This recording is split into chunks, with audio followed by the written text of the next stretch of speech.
certainly thrilled about the way things went over the weekend, but one of the keys to further success is to use what you can from that game, hang on to that, and then lock the rest of it away for some other time where you can reflect back on what kind of a fun experience that was.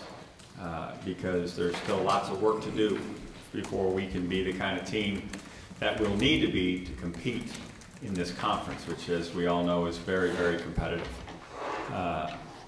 So it's very important that we get back to work tomorrow and correct some of the things that are still plaguing us. Things like pass protection, things like you know, making sure that we get some pressure on the quarterback and making sure that we stop turning the ball over on offense. Those are three huge issues. If we can do all that stuff, then we're going to be a better football team, and a better football team has obviously a better chance to compete successfully in our conference. You know, it's 2 years in a row where we haven't done very well in our conference, so that and we unfortunately got off to a poor start in our game against Stanford. So it's a huge ball game for us in getting ourselves a first conference win and getting ourselves into the race, so to speak. I told the players a year ago we were 0 for October 1 year ago. Despite being 3-0 and coming off a huge win at Tennessee and beating a pretty good Kansas State team at home, we went 0 for, and we cannot allow that again. And this next contest is October 2nd, so we have a chance to get that monkey off our back and hopefully pave the way for better things to come. So looking forward to the work and the week, and as I said, excited about what happened over the weekend, but mindful about what needs to take place if we expect to continue to do good things and to make continued progress towards our goals. Questions?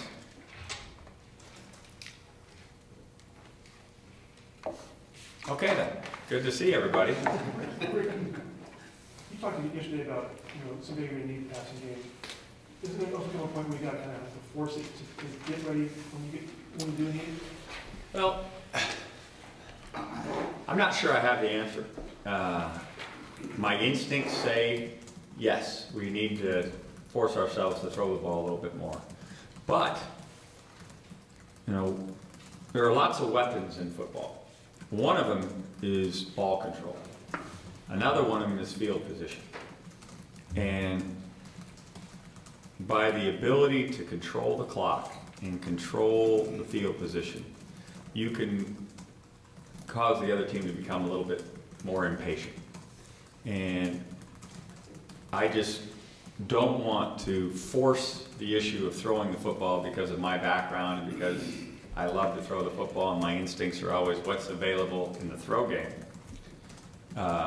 Just because that's what I'm used to. I want to make sure that we are doing what it takes to win football games. And each game presents a different set of circumstances as to what the strategy should be, and the strategy changes over the course of the game. But to answer your question, I believe we're going to have to throw the ball. I know how competitive this conference is. I know we're going to have to throw it with some measure of success, and we've got to start showing that we can do it. So it's a long answer to say I think so, but I'm not positive. Didn't you reach a similar crossroads at Washington in the reverse a few years back, where you were throwing too much and you had exactly? I've been, What did that take then? And when that was delving into a new philosophical change with respect to the offense, or it caused a philosophical change. We took our Colorado offense and tried to put it using the metaphor of the square peg in the round hole, you know, it didn't fit. And so we had to make some adjustments and then find the proper balance to make that thing gel. And over the course of time it did, and became very effective. What preceded that change when you had decided you had to maybe reel the throwing game back in? Losing. Losing causes you to really look yourself in the mirror and to see, you know, see what it is that needs to be changed. And obviously, over the course of the last 2 seasons, we saw an ineffectiveness, at least from a consistency standpoint, in the running game. So we worked hard to try to find a way to shore that up. Now, in so doing, we feel like we've achieved some measure of success in regard to that, but we now need to figure out how to keep some balance to the operation. But as I just alluded to, I don't know how much balance you need, because certainly in the game against Texas, I enjoyed having the weapons of ball control, especially there in the second half, and being able to play keep away a little bit by churning out first downs and playing keep away. What can you do from a game planning standpoint to utilize your running game to now help your passing game? Oh, there's all sorts of things.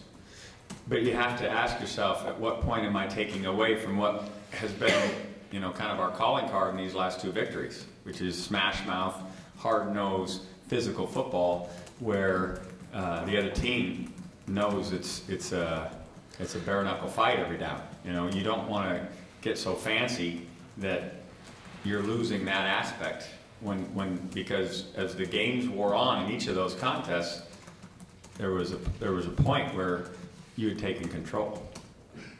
How big of a concern is lack of sharpness from non-use in the passing game?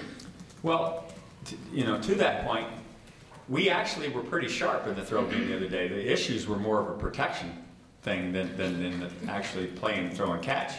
When we let go of the ball, we were okay.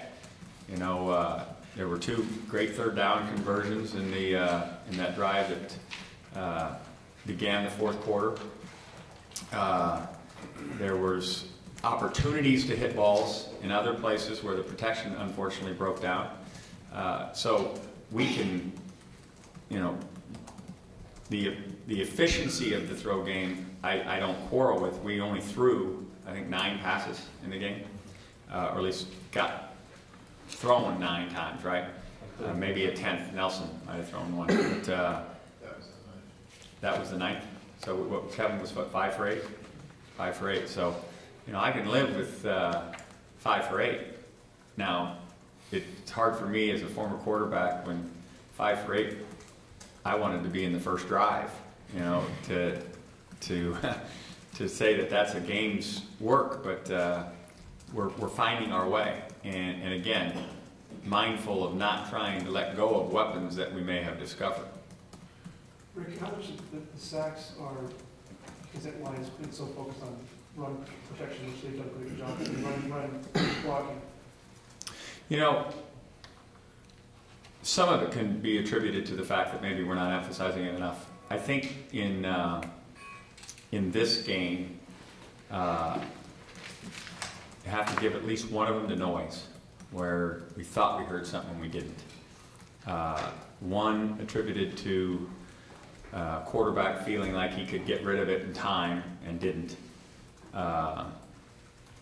And another one where a quarterback just wasn't anything there and just started to run for it, and it was on a sprint out where we didn't get it back to the line of scrimmage. So it turns out to be a sack. So they all have their explanations, but we can get better in the throw game. We've got to continue to work at it, but I don't want to give up what has become a pretty valuable asset, which is that physical toughness of hammering at you and knowing the defense knows you're going to hammer it at you. Coach, talk a little bit about your special teams play on Saturday, specifically the coverage teams, how well they did. I'm real proud of our special teams. I think I have one of the great special teams coaches in college football, and Frank Gans. I think we work at it. I think it's very well explained, and the kids take a great deal of pride in it. And as we've continued to try to improve our football team through recruiting, the speed of those teams is increasing. And as the speed increases, so does the coverage. But there's definite fundamentals that come to coverage that, and you can point to the practice field and absolutely show where that drill is showing up on tape, which is the greatest thing a coach can do. When you can go to a clinic and show your tape, and then show a clinic tape also of a drill that you do in practice that is exactly exemplified in the game, that's the essence of coaching. And that's what we're seeing. And like I said, there's a great deal of pride being taken in it. We've got 2 fabulous kickers in Forbath and Locke. So are we perfect? No. And that's why we'll keep trying to get better and better and better. But if you put that effort with respect to field position, along with the ball control ability to run the football, you can you have some pretty valuable resources at your disposal when it comes to strategizing a football game and trying to elicit victory.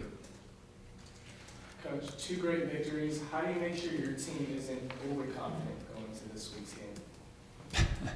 Just remind them about what felt like about 16 days ago, at about midnight. After getting whipped 35-0 by Stanford, who was, take your hat off to them, they're a good football team. But that's where we were. And we can't go back there, but we will go back there if we're not exercising every opportunity to continue to improve and to do the little things right. And that's what we do for each other. That discipline is what we do for each other. Are you going to do that? Remind them of that, or did you already? Constantly. What do you say when you go back to that? Go back to that Saturday night? Yeah. I just want them to know, how quickly things can change. And not necessarily the reality, but the perception. I read them an email or 2 that I received in terms of how people had jumped off the bandwagon and just, called us every name but. And just so they understand how quickly people, but it isn't, they're not going to help us get it back there. As excited as we were to have 5,000 Bruin fans come to Texas, and hats off to everybody who made the trip. And as exciting as it was to have about 30 former players find their way to Austin to be a part of that was fabulous. The guys that put on the pads on a daily basis are the ones that have the obligation and the privilege to earn this thing back and to hope eventually take it back to a place where everybody that's ever been a part of UCLA football will be extremely proud. And that's what we have to do. You prefer to be a program, you want to be one of the top programs in the Pac-10, obviously. Want to be the top program in the Pac-10. Doesn't one of the top teams in the Pac-10 or the top team in the Pac-10 handle a team like Washington State pretty easily? If you're playing at your best level, you're going to. A great team has the ability to maximize its potential each time out. That's exactly right. But even a great team playing a poor team, even a so-so performance should be enough, shouldn't it? Yeah, I'm not going to take the bait, Chris. I appreciate it. And that was a clever strategy by you. Rick, when you're trying to refocus, and we can read stuff like that and talk to them, but you almost have to go a little bit over the top on the practice field to get there. I think they'll see through that. All I have to do is remind them, which I've done, where we were. Oh, do we want to go back there, or do we want to get better? Do you want a little more of the taste of Houston and Texas? Then you have to keep working. We have to keep getting better. And I can point at, as I just pointed out to you, pass protection. I can point at fumbles and turnovers that have cost us points in the red zone. Look at the drive there at the end of the first half. A sack that took us out of field goal range, even though we still kicked the 49-yarder and missed it by fractions of inches. But those are point-producing drives that we squandered. Now, put those 2 together with 8 from Stanford and Houston, 8, and go back to points that were lost in the Kansas State game, which obviously were horrific in terms of what it meant in the outcome of the ball game. And there's huge amounts of improvement that can be made. And if we think we're good enough to just go and relax now and just enjoy the backslapping that's going on, we're out of our minds. And I think we have bright enough kids here at UCLA to understand that. I know we have bright enough coaches. And so we are going to work our tails off to make sure that we're a better football team come Saturday. And it doesn't matter who's on the other side. You know, I know Washington State is saying they went to Texas. Look at these guys. They were 0-2, and look what's happened because they believed. So they're going to come in here believing. And it's up to us to do what we have to do to be a better football team this coming Saturday. And I've said, and I've challenged them, I'll be disappointed if we don't take the field with every bit as much energy, if not more, than we took the field with both Houston and Texas on the opposing sideline. If we don't go out there and love playing, because I don't know what kind of crowd response we'll get. I don't know how many people will be there at 12:30. I'm told it's going to be a hot day. You know, I hope the Bruin fans will be out there and enjoy another Saturday at the Rose Bowl. But if we don't get, you know, the huge crowd, then we've got to muster up our own energy, and we've got to do that, and we've got to be excited about doing that. And I'm looking forward to seeing if they'll respond to that challenge. You gave up some late points against Houston, you gave a late touchdown the other day. How much of that is playing young kids, and how much is it a concern? Part of it's, you know, giving guys chances to play, and, you know, that's who we are as a program. We've got to develop youngsters, and it's exciting to see them in there. Now, that doesn't mean give up points, but a little bit what was going on in the Texas game, at least, was if they're going to score, you want it to take a while, you know, because the clock was our friend in the fourth quarter. And so you didn't have to be real aggressive. You kept the ball in front of you and give them credit for churning out a nice drive for a touchdown. But in so doing, I think at the conclusion of that drive, it was either right at 3 minutes or plus or minus a few seconds. That's all that was left. What do you expect from a Washington State team? Because in a sense, they're kind of in the same shoes that you guys were in 16 days ago. You know, I know Paul. Paul and I sat next to each other on a couple of the different junkets we were on back east, and I know that he understands the mountain he's got to climb. But the only way to get to the top of anything is to believe you can. First thing is to believe it. Now you have to have an action plan. So he's going to be preaching belief. He's going to be using us as an example because of looking where we were just 2 weeks ago. And he is going to then use his coaches to create a plan. Their plan has been varied. If you look at the way they've played different games, so we don't know exactly what we'll see from an offensive scheme or a defensive scheme. You know, ours is a different offense than they've faced. So we'll just have to match up and make the adjustments as it goes. But one thing I do know is that they'll be inspired. You know, a lot of those kids are from this area and getting a chance to come and play home and play in front of, you know, family and friends. When things aren't going well for a program, sometimes it's a relief and a respite, if you will, to get on the road and go play somewhere else where it's just you, you know, rather than worrying about if you're disappointing the home crowd. So I think this is going to be an excited football team that's going to be excited to play, and we've got to match that. And like I said, I'll be hugely disappointed if we aren't. Rick, looking on paper, I'm just looking at they've got a lot of triple digits in their national rankings. So on paper, it doesn't look like they have anything that can hurt you guys. What do you see on film? The numbers would tell you they're struggling. I mean, the scoreboard would tell you they're struggling. There's no question. But there's only one way to go. And I know that there's no quit in competitive people. And I just fully expect them to play their best football game. And we have to. And regardless of what's going on the other sideline, we've got to get better. We've had a little taste of what it can be. And if that doesn't get you hungry for more, then I don't know what does.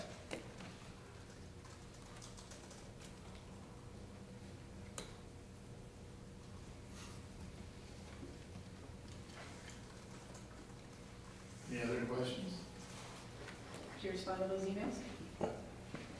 Thank you for your support of UCLA football.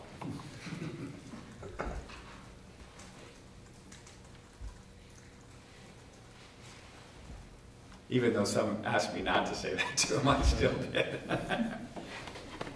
Anything else? Thanks.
Coleman with the 29-yard touchdown.